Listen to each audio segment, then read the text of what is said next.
देखो अभी आपने कहा पुलिस ने सख्ताई की है, ये पुलिस ने सख्ताई नहीं की है। पुलिस तो एक तरह से सरकार की नौकर है। सरकार डरी हुई है और डरी हुई सरकार ने पूरे दिल्ली को बैरिकेड करा दिया है। और मैं सरकार को एक बता देना चाहता हूँ, अगर यदि आप इतने ही देश के हितैषी हैं और देश में 50-55 साल तक राज करना चाहते हैं, तो देश का अन्नदाता किसान भूखा क्यों मरे? उसको पूरी मांग की जो उपज है उसका उनको सही रेट क्यों ना मिले? पहले भी आंदोलन रहा 13 महीने और इन्होंने आश्वासन दिया था, तो वो मांगे अभी तक पूरी क्यों नहीं हुई? ये 2 साल से अधिक समय हो चुका है। ये मैं आपको एक बात बता दूं, मैं किसान आंदोलन में मैं जुड़ा रहा और मैं किसान आंदोलन का राइटर रहा।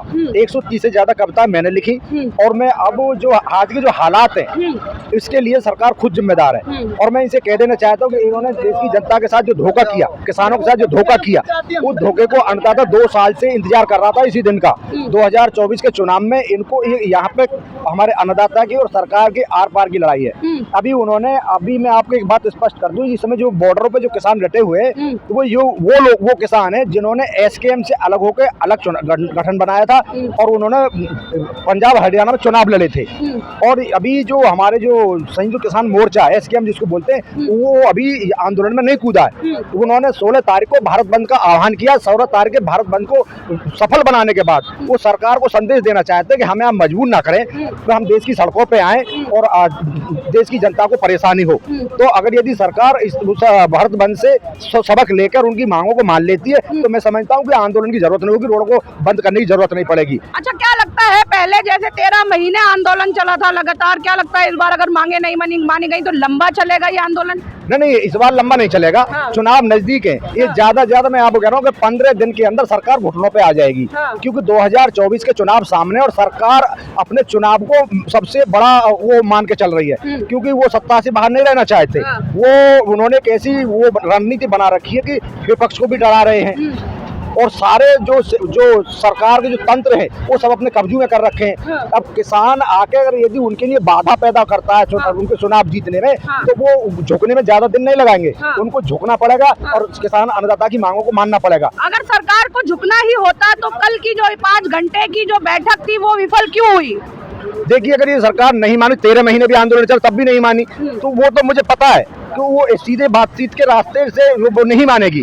यहाँ पे तो बॉर्डरों पे किसान को, अन्नदाता को, उनको यहाँ पे धरना प्रदर्शन करना पड़ेगा और अपनी मांगों को जोर शोर से उठाना पड़ेगा, तब कहीं जाकर सरकार पर दबाव बनेगा। जैसे जैसे चुनाव नजदीक आएंगे सरकार को और ज्यादा गिरता नजर आएगी और देश के अन्नदाता की, किसान की, मजदूरों की बात सुनी जाएगी। अच्छा, तो आपका समर्थन किसको है, सरकार को या किसान को?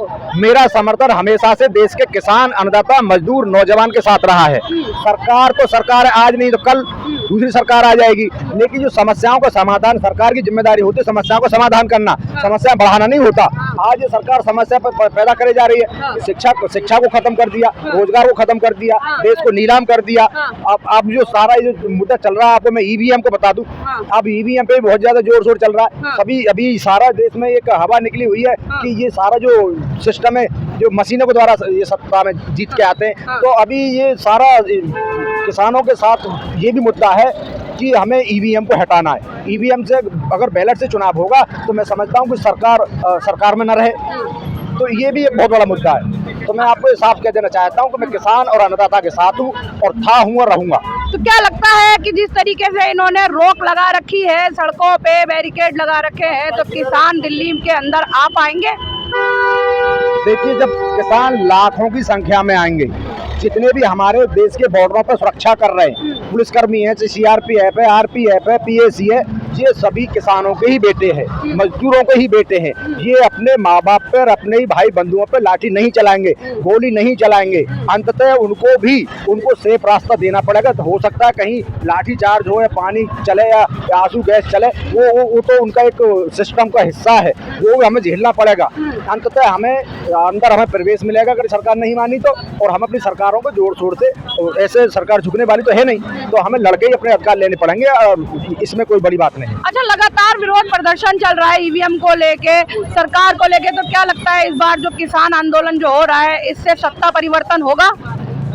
देखिए, अगर यदि सरकार ने किसानों की बात नहीं मानी तो 50% लड़ाई तो सरकार पहले ही हार जाएगी। क्योंकि देश का सबसे बड़ा जो देश को पूरे को खिलाता है, और जो आप गांव में देख रहे हो, जितने भी किसान हैं, मजदूर हैं, जितने भी लोग रह रहे हैं, वो कृषि पे आधारित तो रह रहे हैं, उनको सरकार तो खिलाने नहीं जाती। तो ऐसी स्थिति में जब अन्नदाता के साथ अन्याय होगा तो देश का किसान, मजदूर, नौजवान, गरीब सब उनके साथ खड़ा नजर आएगा और उनके दुख में उनको दुख को बांटने का काम करेगा और सरकार को हटाने के लिए वोट करेगा। तो ऐसा मेरा मानना है और ऐसा होना भी चाहिए। तो गाजीपुर बॉर्डर पे खड़े हुए हैं, तो क्या आप किसान आंदोलन के में जो है समर्थन में आए हैं आप? हाँ बिल्कुल, किसान आंदोलन समर्थन में। कहाँ से आए हैं आप? हम गाजियाबाद से ही आए हैं, पीछे सिंधु बॉर्डर पे भी गए थे, हमारे कुछ लोग यहाँ आए हुए हैं। अच्छा, बॉर्डर सील किए हुए हैं पुलिस ने, सरकार ने बॉर्डर सील करवा दिए हैं, फिर भी धीरे धीरे किसान जो है सिंधु बॉर्डर और गाजीपुर बॉर्डर में पहुँच रहे हैं, तो क्या लग रहा है कि किसान रुक पाएंगे इस तरह से बैरिकेडिंग से? देखो, हम लोग आएंगे तो जरूर किसी न किसी परिस्थिति में है, चाहे जैसी परिस्थिति हो। कुछ लोगों को डिटेन किया गया है, खाइयाँ खुदवाई गई हैं, तार लगवाए गए हैं, लेकिन हम लोग आएंगे शर्तिया। तो आप आएंगे तो किस तरह से, जब इस तरह से रोक लगा दी गई है, कटीले तार बिछा दिए गए हैं, तो क्या लग रहा है किसान दिल्ली में प्रवेश कैसे कर पाएंगे? कैसे आंदोलन होगा? हम लोग शांतिपूर्वक आंदोलन करेंगे, हमें कोई उग्रवादी आंदोलन नहीं करना है। हम अपनी मांगों के लिए अड़िग हैं और मांगों को लेके रहेंगे और तभी वापस जाएंगे। कैसे आएंगे दिल्ली में किसान जब जिस तरह से रोक लगी हुई है? नहीं, हम लोग आएंगे, अपना हिसाब से चल रहे हैं, अपनी प्लानिंग से चल रहे हैं। क्या लग रहा है, पिछली बार 13 महीने आंदोलन चला था लेकिन सिर्फ आश्वासन मिला था, तो इस बार जो आंदोलन होगा तो क्या लग रहा है मांगे पूरी होंगी? पिछली बार इन लोगों ने हमको काफ़ी छला था और हमारी मांगों के लिए सब कुछ मेमोरेंडम साइन किया था। उसके बाद बोला था कि हम आपकी मांगे 2-3 महीने में मान लेंगे, लेकिन हमारे साथ इन्होंने पूरा छल किया, इसलिए हमें दोबारा आना पड़ा और इस बार हम अपनी मांगों को मनवा के ही जाएंगे। किसान चुनाव सर पे हैं, तो क्या लग रहा है कि किसान आंदोलन जो है लंबा चल पाएगा? बिल्कुल लंबा चलेगा और इसमें कोई शक नहीं है। हम लोग धीरे धीरे सब जुड़ रहे हैं आंदोलन में। तो क्या लग रहा है कि किसान आंदोलन जो है वो अब इस बार जो है सफल हो पाएगा अपनी मांगे मनवाने में? देखो, हमारी मेन मांग तो एमएसपी है।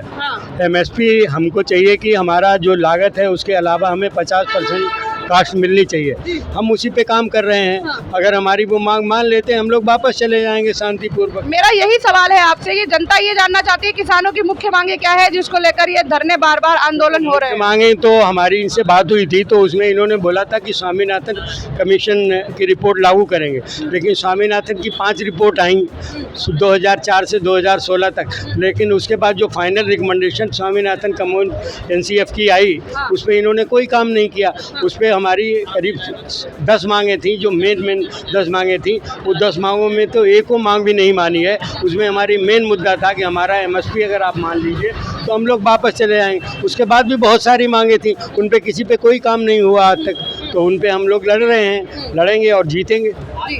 तो मतलब आप कह रहे हैं कि आंदोलन होगा और किसानों की मांगे इस बार मानी जाएंगी? बिल्कुल बिल्कुल मनवा के रहेंगे वहाँ। धन्यवाद।